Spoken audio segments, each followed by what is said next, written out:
even Zeus or any other god couldn't dare to drive his magnificent chariot. So, he tried to dissuade his son. He tries to talk to him not to drive to the magnificent chariot. He explained that the road of the magnificent chariot is so steep and the horse can climb the sea and the horses can hardly climb those steep. And also, he explained to his son that the mid-heaven is too high. And he will encounter different struggle that can harm the young man. But Phaethon was so adamant. In other terms, he was so decisively to ride on the magnificent chariot. So, Apollo gave up to dissuade his son. He was hopeless to convince his son to change his wish. So, he reluctantly leads the youth to his chariot. The chariot was fashioned by Vulcan. We encountered Vulcan a while ago. He is the god of fire. He made the magnificent chariot made of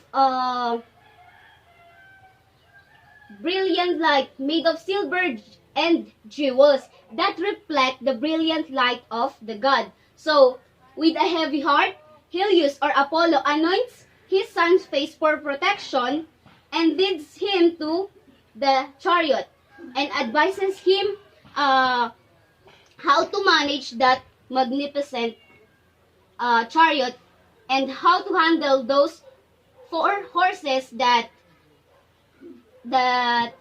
nagpapatakbo sa magnificent chariot. Hinihingal ako. Next. So, his father, Helios, instructed Phaethon that when you are driving the chariot, there's no need for a haste. So, Phaethon, young and experienced, excitedly drive the chariot of Apollo. Proudly and joyously, he felt himself for a while that he is the Lord of the sky. He enjoyed the moment, the ecstatic moment for a minute or for an hour. But the young Phaethon is unable to control the 4-winged horses that speed from their usual path. The chariot races to the heights of heaven and create a havoc by the intensity of the heat. So, it makes the hurtles down to earth. In Ovid's account, it says that the 4-winged horses goes too high and goes too deeper to the earth. So, the suddenly change made Phaethon shocked and unable to control the 4-winged horses. The chariot is swinging so wildly. It goes to and fro and he lost his control of driving the chariot. He left the road and the 4-winged horses rush on whatever they choose way.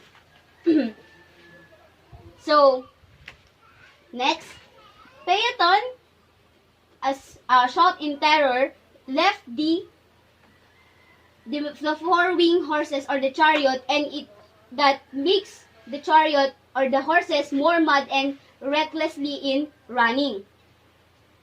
So, it makes wreck the scorpions. It says that as Phaethon. So, it makes wreck the scorpion that it only means that the chariot goes deeper or closer to the ocean. And it wrecked the crabs. It goes deeper to the ocean and it goes closer to the earth or the land. That makes the land or the vegetation dried up and burn. And when it goes too high, it makes the earth so cold or chill. Next, the running conflagration spreads below, but these are trivial ills. Those cities burn, and people kingdoms turn into ashes. the rivers and lakes began to dry up. And the Poseidon, my husband, Poseidon rose up to control the wild chariot. But he can control because it was too great for him, so he dove to the bottom of the sea. Next. So, Zeus witnesses what is happening on the earth and into the ocean. So in answer Earth's prayer, he hurls his thunder and lightning and shatters the chariot, dashing Phaethon to his death. The river of Eridanus receives and bats him because he was dead and burned, and the nymphs bury him with the following inscription upon his tomb. Here, Phaethon lies who drove the sun god's car. Greatly he failed, but greatly he dared. So, the Heliades, his sister in Apollo, is mourned for him because of his death, and they become, in some accounts, they become the popular trees nearby the bank of Eridanus River. And also, in the other version, Phaethon was placed in the constellation, and it was called the charioteer or the Auriga star. So, in Greek word, Phaethon means radiant or shining.